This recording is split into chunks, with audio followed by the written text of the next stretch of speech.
Hello everyone, welcome to my class. In today's class, I'll cover a power series representation of functions. So let me start the class right away. First, quick preview.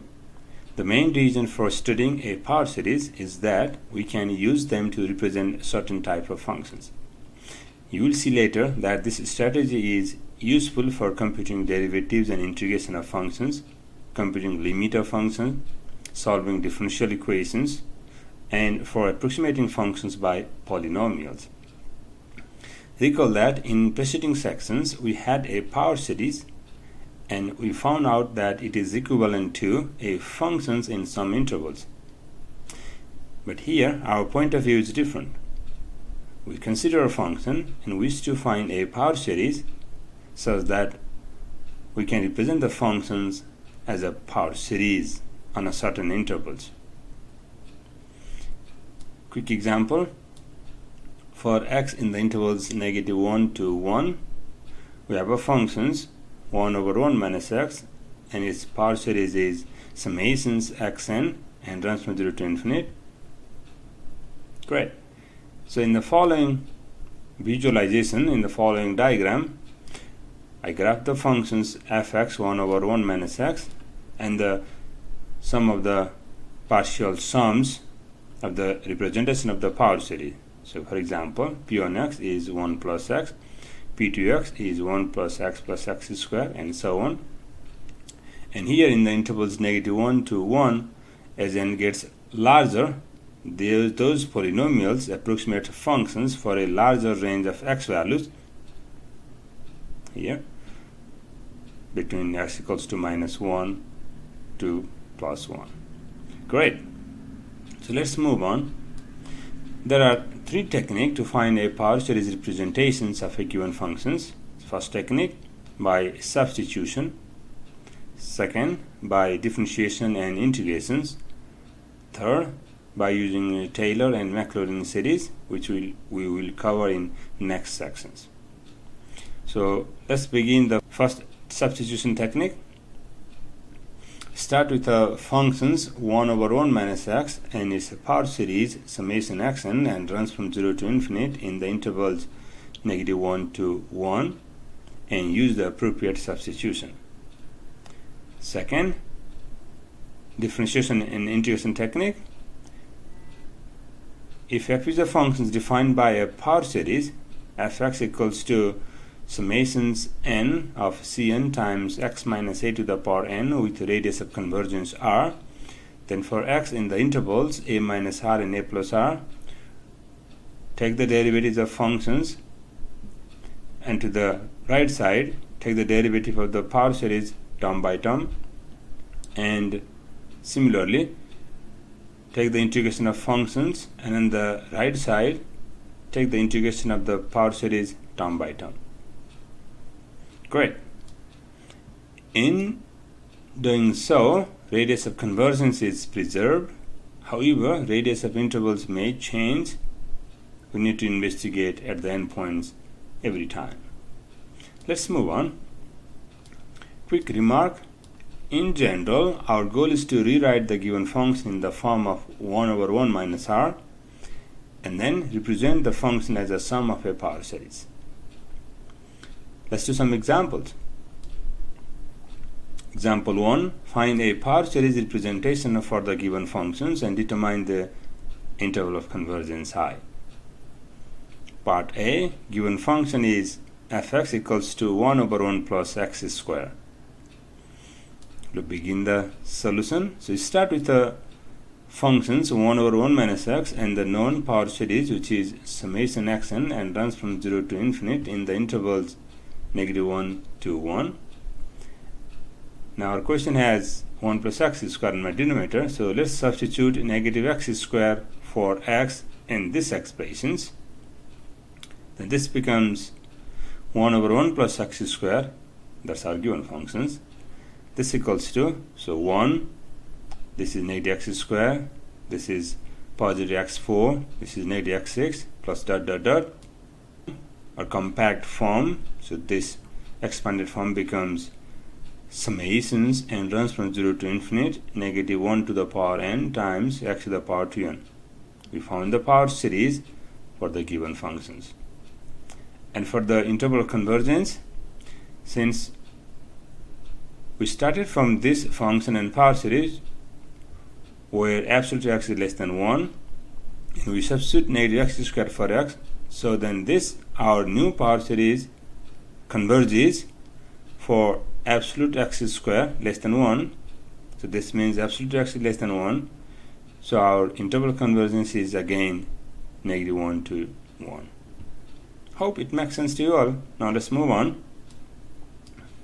Part B. Given function is fx equals to 1 over 2 minus x. Let's begin the solution. Start with our functions 1 over 1 minus x and its power series summations xn and runs from 0 to infinite in the intervals -1 to 1. Then first rewrite the given functions 1 over 2 minus x in the form of 1 over 1 minus r. So then factor 2 out from the denominator. Then this becomes 1 over 2, 1 minus x over 2. So we pull 2 out, that means 1 left and x over 2, which is same as 1/2, 1 over 1 minus x over 2. And substitute x over 2 for x in this expressions, star expressions. Then 1 over 1 minus x over 2 equals to, replace x by x over 2. So summations and runs from 0 to infinite, x over 2 power n. So this equals to 1 over 2 to the n times x to the power n. Then our function is 1 over 2 minus x, so our function equals to 1 over 2 minus x is here, 1 over 2 times 1 over 1 minus x over 2, and 1/2 constant as it is, and 1 over 1 minus x over 2 is this power series here. Let me scroll down. This power series, so I wrote here. Great. So now we're done. So now in the next step, summations and the xn over 2 to the power n plus 1. So we found the power series representations for given functions. And for the interval convergence, since we started with a power series representation of functions in the intervals -1 to 1, so that means our new power series is convergence for x over 2 less than 1. So then x over 2 less than 1. So this implies absolute x is less than 2. I multiply both sides by 2 here. Hence, our interval convergence is -2 to 2. Awesome. So let's move on. Let's do different type problems. So here, part C, given function is fx equals to x over 2x squared plus 1. Let's begin the solution. So here is the idea. First, rewrite the given function in the form of 1 over 1 minus r, and then use 1 over 1 minus x equals to the series xn and runs from 0 to infinite in the intervals -1 to 1.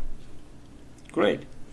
So rewrite the given functions here. Don't worry about x in the numerator yet. So let's first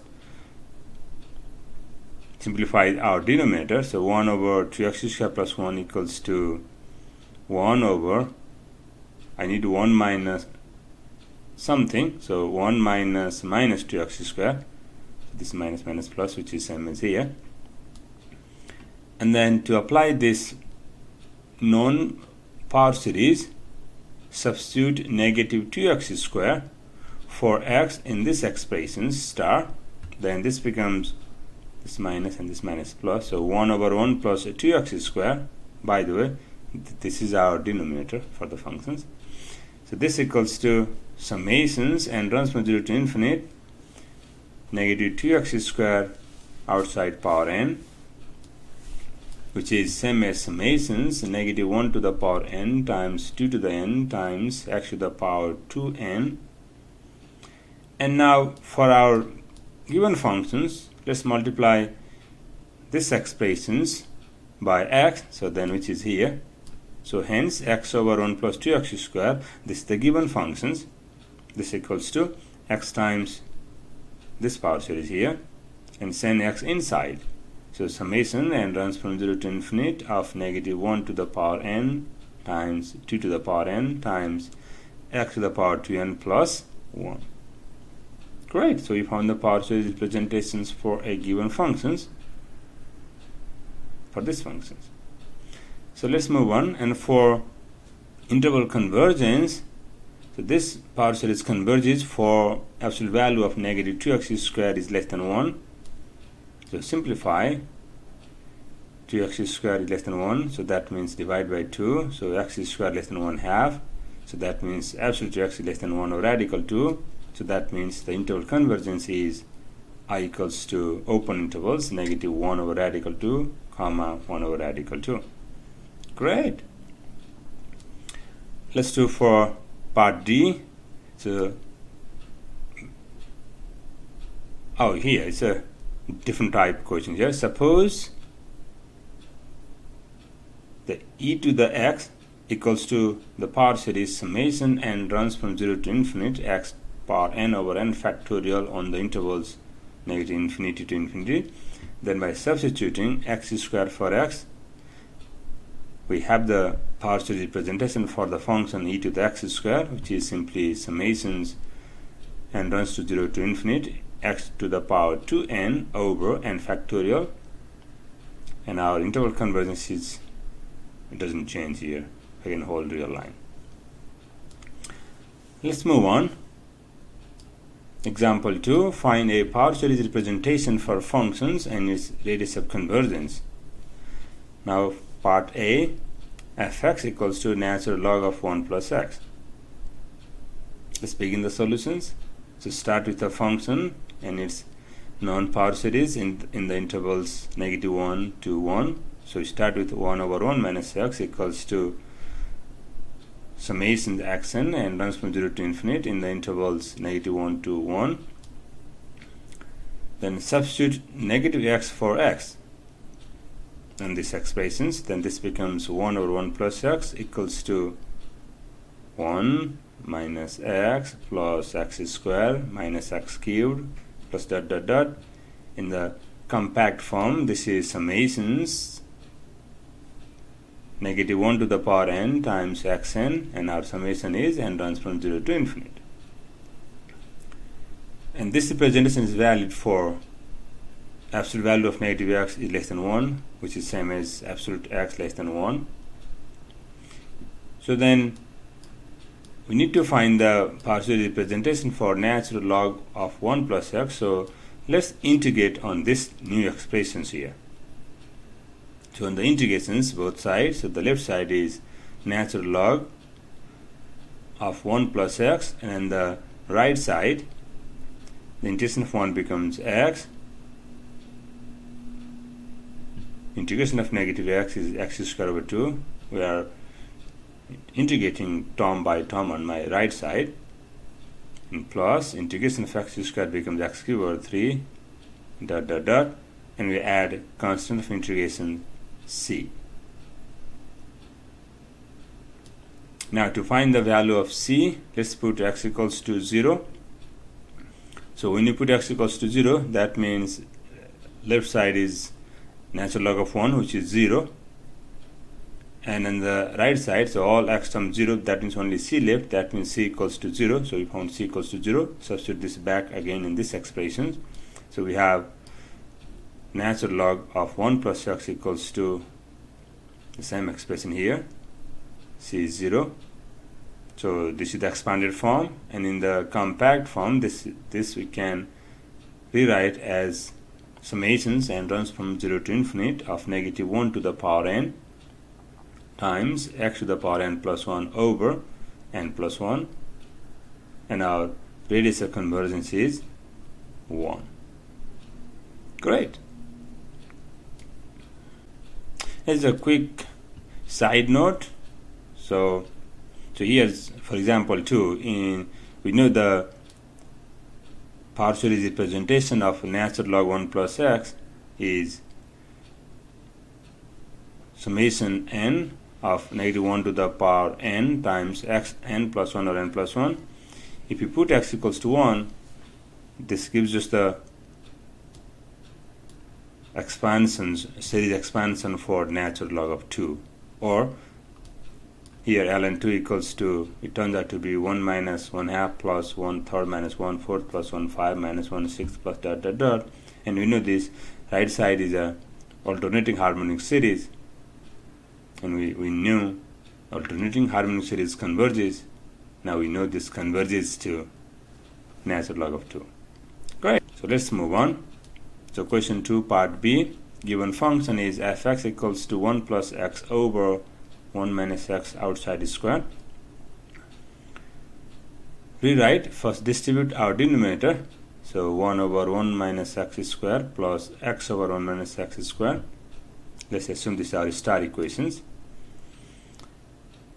And now let's begin with a function and its known part series, which is 1 over 1 minus x equals to summation xn and runs from 0 to infinite, and this representation is 2 in the intervals -1 to 1. So then on our known expression, so let's take the differentiation both sides.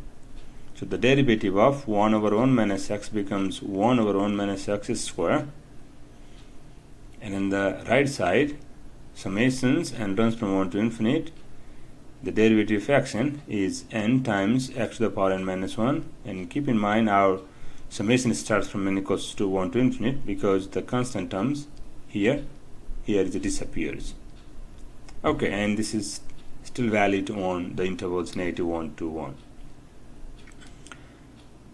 So by star, so now we have the partial representation of 1 over 1 minus x square. So we have the first part. For the second part, we simply multiply by x in our numerator, both sides. So then by star, given functions equals to, so I can fit it here, so I can copy for this part from here, and for the second part we multiply by x. So this is the first part, and plus x times the same expressions, and in the next step I send this x to the inside, so I copy the first part as it is, summation n equals to 1 to infinite n times x times n minus 1, plus send this x inside, so summation n runs from 1 to infinite n times x n minus 1 power, take 1, add, so only x to the power n left. So now let's add the two series here. Let's first reindex. So let's put k equals to n minus 1. Then here, when you put k equals to n minus 1, that means k becomes 0. So summation k starts from 0 to infinite. N is k plus 1, x to the power k, and plus, let's make a semi-index. So let's switch n to k here. So then I just copy the same power series, but I switch n to k index here. Now our first power series starts from 0, second power series starts from 1. So let's, from the first one, let's evaluate at k equals to 0, and the remaining power series starts from k equals to 1. Then we add these two power series. Okay. So here again I relabel from k to n index, so it's easy for you all to understand. So let me switch again k to n, so I just replace k to n, and here I put n equals to 0. I evaluated the first power series at n equals to 0, so this becomes 1, x to the power 0 means simply 1, which is 1, and then the rest, again the power series starts from 1 to infinite, the same power series, and I copy the second power series as it is. Now I can add these two power series. So in the next step, 1 as it is, let me scroll down, and then I factor the summations outside and xn outside. So inside I have n plus 1 plus n left. I hope this tiny algebra makes sense to you all. And in the next step, I copy 1 as it is, then I foil it and add them. So 2n plus 1, which is here, xn as it is, summation as it is, and then we're done. So either this is the correct form, or you can send 1 inside. That means if you start from summations here n equals to 0, which gives me 1, so then I send inside and my partial start from 0. Great. And now reducer convergence again turns out to be r equals to 1. Awesome. Let's move on. Now example 3. Find a power series center at 1. Representations for the functions 1 over x and for the functions natural log of x and their interval convergence respectively. So here our center is at 1, not origins. Okay. So now start with a function and its known power series in the intervals -1 to 1.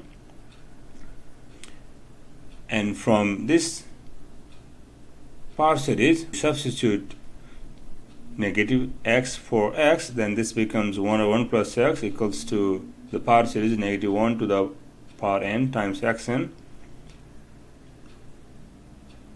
And then let's use this power series now. So rewrite the given functions 1 over x equals to 1 over 1 plus x minus 1.